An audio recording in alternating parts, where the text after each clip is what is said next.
आजकल एक बहुत बड़ा मुद्दा छाया हुआ है हिंदुस्तान की राजनीति में। क्या यूएनएससी का इंडिया परमानेंट मेंबर बन पाएगा या नहीं। सबसे पहले सोचने वाली बात है कि क्या है राष्ट्रीय संयुक्त राष्ट्र सुरक्षा परिषद।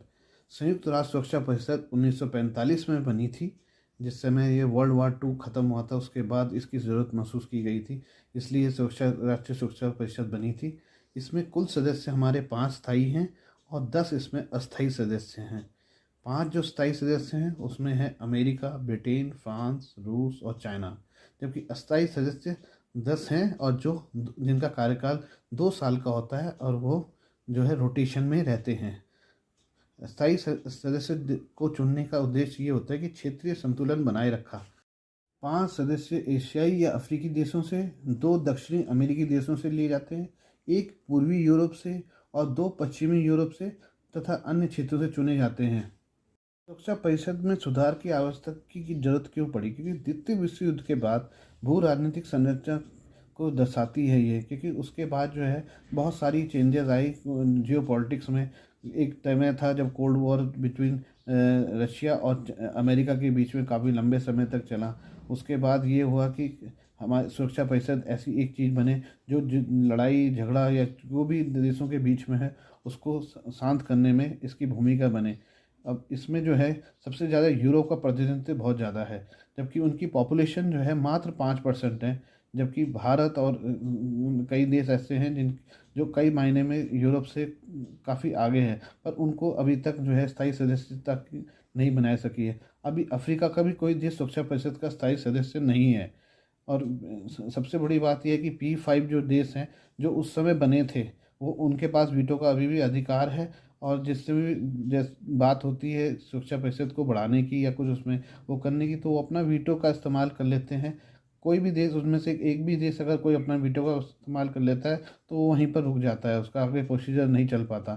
सुरक्षा परिषद का विस्तार वर्ष 1963 में हुआ था और उस समय जो है अस्थायी सदस्य जो ये 10 बने गए थे उसके लिए ये हुआ था। उसके बाद से अभी तक जो है इसकी कोई प्रक्रिया दोबारा से चालू नहीं हो पाई है। और जबकि सदस्य राष्ट्रों की संख्या इस समय जो है पूरे वर्ल्ड में 193 देश इसमें इसके साथ जुड़ चुके हैं। जो जिस समय जो ये बना था उस समय 5 देश थे, क्योंकि अब 193 हैं। तो जिस हिसाब से देश जुड़े हैं उस हिसाब से संयुक्त राष्ट्र परिषद में स्थायी सदस्यों की बढ़ी है। अब बात आती है सुरक्षा परिषद की भूमिका तथा शक्तियाँ। संयुक्त राष्ट्र का सबसे शक्तिशाली निकाय है सुरक्षा परिषद। शांति अभियान तथा सैन्य कार्रवाई में इसका बहुत महत्वपूर्ण योगदान है। सुरक्षा परिषद के 6 अंग हैं। ये सदस्य देशों पर बाध्यकारी प्रस्ताव जारी करने का अधिकार रखता है वाला संयुक्त राष्ट्र का एकमात्र निकाय है। अस्थायी सदस्यों के पास वीटो पावर है। तो इस कभी भी कोई देश अगर किसी, जैसे अभी हम देख रहे हैं कि यूक्रेन और रशिया के बीच में, तो इसमें जो है जब रशिया जब अमेरिका प्रस्ताव लेके आया तो उसमें भी ये देखा गया है कि रशिया ने उसके खिलाफ भी वीटो लगा दिया। तो यानी कि वीटो लगाने से ही वो प्रस्ताव वहाँ गिर गया। और जो सैंक्शंस अगर अमेरिका चाह रहा था कि रशिया पे लगे तो वो नहीं लगा पाया उस हिसाब से।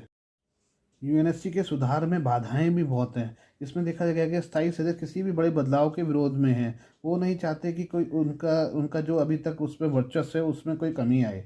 स्थायी सदस्य अपने वीटो पावर को छोड़ने के लिए भी सहमत नहीं है। वो क्योंकि हर देश का अपना एक मफाद होता है, इसलिए वो नहीं चाहते कि हम अपनी वीटो पावर को छोड़ें। न ही वे इस अधिकार को किसी अन्य देश को देने पर सहमत हैं। G4 सदस्यों के बीच सुधार के एजेंडे के संदर्भ में मतभिन्नता है। अब ये बात आती है कि G4 देश हैं कौन से ये, तो G4 हमारे जो हैं वो है जर्मनी, जापान, भारत और ब्राज़ील।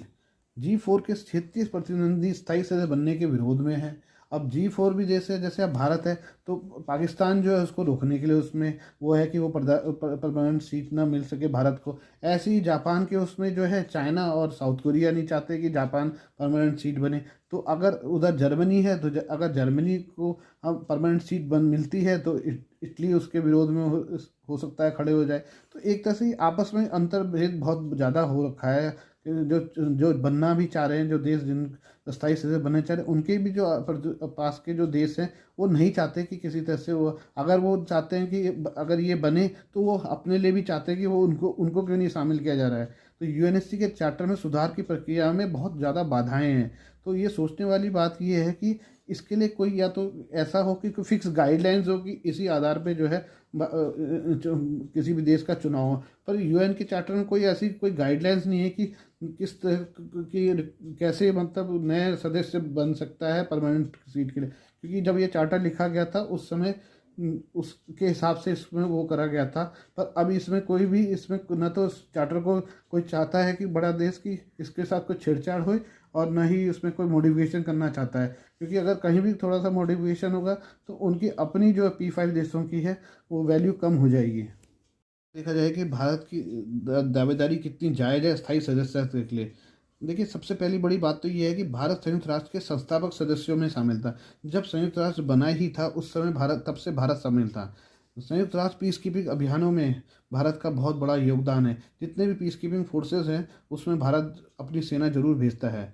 भारत जो है गुटनिरपेक्ष देशों का अगुवा भी रहा। जब कोल्ड वॉर चल रहा था तो भारत ने किसी भी न तो अमेरिका के गुट में था न ही रशिया के गुट में था, और भारत ने गुटनिरपेक्ष जो देश बनाए थे उसका जो है भारत ने उसकी अध्यक्षता की थी। भारत के विश्व भर में सबसे अधिक शांति सैनिक भी मौजूद हैं, और सबसे भारत जो है एक तरह से देखा जाए तो दुनिया का सबसे बड़ा लोकतंत्र है, क्योंकि यहाँ की आबादी 1.40 बिलियन लोग भारत में रहते हैं। और अभी तो ये भी देखा गया है कि अब जो भारत है वो पांचवी बड़ी अर्थव्यवस्था बन गया है ब्रिटेन को पिछाड़ कर। क्षेत्र इस हिसाब से हम ये कह सकते हैं कि जनसंख्या हो, क्षेत्रीय आकार हो, हमारी जो GDP है उसके हिसाब से हो, और सांस्कृतिक, और हमारे यहाँ जो है कई टाइप के मतलब हर रिलीजन के लोग, हिंदू मुस्लिम सिख ईसाई सारे ही मतलब इस लोग हमारे देश में रहते हैं, और हमारे देश में बड़ी शालीनता से और बड़ी शांति से रहते हैं। किसी को कोई किसी प्रकार का कोई खतरा नहीं है। देखा जाए तो जो है संयुक्त राष्ट्र आज की डेट में बिल्कुल ऑब्सोलीट हो चुका है, क्योंकि अभी जो युद्ध चल रहा है यूएनएससी ने देखा है कि सीरिया यूक्रेन आदि में संघर्षों से निपटने में बिल्कुल यूएनएससी निष्प्रभावी हो चुका है। क्योंकि फरवरी से जब से युद्ध स्टार्ट हुआ है यूक्रेन का, तो अभी तक कुछ ऐसा कुछ कंक्रीट यूएनएससी की तरफ से नहीं हुआ है जिससे कि उन दोनों देशों के बीच में लड़ाई रोकी जा सकती है। दूसरा, विश्वसनीयता प्रभावशीलता को बहाल करने के लिए सुधार किया जाना आवश्यक हो गया है, क्योंकि इससे क्या है कि रेलेवेंस ही हमारी यूएनएससी की ख़त्म हो गई है। क्योंकि जब कोई वो कई देशों के बीच में आपसी मतभेद को नहीं सुलझा पा रहा है तो फिर वो तो एक तरह से एक डेलीब्रेशन जो वहाँ जाके जो है हर साल जो है सारे देश जाते हैं वहाँ पर एक अपने अपनी स्पीच देते हैं, और उसके बाद वो सब अपने घर आ जाते हैं, अपने देशों में आ जाते हैं, और ये एक सिलसिला चला रहता है जिससे कि कुछ भी ऐसा कुछ कंक्रीट नहीं निकल रहा है। दूसरा, चर्चा में रहे कुछ सुझाव, जबकि जो ये बातें चली हैं कि जो अर्धस्थायी सदस्य हैं वो 8 से 10 साल के लिए होने चाहिए। कुछ ये भी चला है इसमें कि उनको इतने साल के लिए बनाया जाए। परमानेंट सीट और परमानेंट मेंबरशिप में एक का चुनाव हो, क्योंकि परमानेंट सीट के लिए अब इसमें से ये है कि कुछ देश चाह रहे हैं कि अगर वो ना मिले, परमानेंट सीट ना मिले, तो अर्धे स्थायी देश से जो है उनको 8 से 10 साल के लिए बना दिया जाए, और परमानेंट सीट दे दी जाए। उनमें से एक का चुनाव, जैसे अफ्रीका है देश इतना बड़ा, तो उनमें जो है 8 से 10 साल के लिए जो वो बने, तो वो उनमें से एक अफ्रीका का कोई भी देश उसको जो है रोटेशन वाइज चुन सके हो। अब ये देखा जाए कि अगर भारत जो है यूएनएससी का सदस्य बनता है तो क्या भारत में क्या क्या भारत से उसको लाभ हो सकते हैं। तो देखिए, सबसे पहले तो प्रतिबंध लगाने या अंतर्राष्ट्रीय न्यायालय के फैसले को लागू करने में इससे बहुत बड़ा फ़ायदा होगा, क्योंकि फिर बात को मजबूती से रख सकेगा। साथ साथ हम वीटो पावर भी हमारे को मिल जाएगी। और देखा जाए तो जैसे पाकिस्तान जो है हमारे पे बार बार जो है कश्मीर इशू लेके हर समय यूएन में चढ़ बैठा रहता है हमारे ऊपर, तो हम उस पर वीटो पावर भी लगा सकते हैं, जिससे कि वो स्टार्टिंग में ही उस बात का वो बात वहीं ख़त्म हो जाए। दूसरा, हम लोग जिम्मेदार परमाणु शक्ति के रूप में भी हमारे को जाना जाएगा, क्योंकि जब हम वीटो पावर हमारे को मिल जाएगी और हम उसके परमानेंट सदस्य, तो हमारे को जो भारत को अभी एक तरह से, वैसे तो हम लोग न्यूक्लियर पावर हैं ही, बट उस रूप से पूरा वर्ल्ड में जो है हम उसके लिए वो बन जाएंगे, उसकी साख बन जाएगी। साथ ही स्थायी सीट वैसी पोजीशन में भारत का कद भी बढ़ा देगी कि लोग सब जो भारत को एक नया उसमें शक्ति के रूप में देखेंगे। साथ साथ द्विपक्षीय वार्ता में एक नया अवसर प्रदान करेगी, क्योंकि बड़ी जो पावर्स होती है उनका जो है एक कहीं भी निगोशिएशंस या उसमें ज़्यादा उसका वेट होता है, और भारत अपने भारत भारत बाहर की सुरक्षा खतरों से और अपने को मजबूत कर सकता है, क्योंकि भारत अपने बातों को, अपनी चीज़ों को जो है यूएन में बड़ी मजबूती से रख सकता है। साथ साथ हम चीन का जो प्रभुत्व है उसको हिंद महासागर और दक्षिण चीन सागर में भी कम कर सकते हैं, क्योंकि भारत आजकल देख रहे हैं कि क्वाड वगैरह में कई चीज़ों में शामिल है। और भारत जो है जो एक फ्री ट्रांसपोर्ट का जो वो नारा लगाता है कि जो सी है, इंडियन ओशन और जो दक्षिण चीन सागर है, उसमें फ्री मूवमेंट ऑफ ट्रांसपोर्ट होना चाहिए। तो उसमें भी भारत को एक तरह से फ़ायदा मिलेगा, क्योंकि भारत जब एक पूरी एक बहुत बड़ी शक्ति बन जाएगा, एक यूएन का परमानेंट मेंबर बन जाएगा, तो भारत की बातों को ज़्यादा लोग सुनेंगे। अब बात आती है कि वैसे देखा जाए तो यूएन को कौन चला रहा है। बेसिकली जो पैसा आता है यूएन को चलाने के लिए, वो सबसे ज़्यादा यूएस जो है, उसको सबसे ज़्यादा यूएस प्रोड्यूस देता है। 22% यूएन का जो बजट है वो यूएस देता है, 12% जो है चाइना देता है, जापान जो है 8.5 देता है और जर्मनी 6.09 देता है। और इनको जोड़ा जाए तो उन 50% यूएन का जो बजट है ये देश देते हैं। तो उसके लिए ये भी कहा जाए कि जब ये पैसा देते हैं तो ये अपना वर्चस्व भी तो ख़त्म नहीं करना चाहेंगे। अब ये देखा जाए कि भारत ने वर्ष 2022 के लिए संयुक्त राष्ट्र के नियमित बजट आकलन में 29.9 मिलियन अमेरिकी डॉलर का भुगतान किया था। पर ये बहुत ही कम है उस हिसाब से जिस हिसाब से अमेरिका और चाइना, ये देश जो है इसमें अपना अनुदान देते हैं।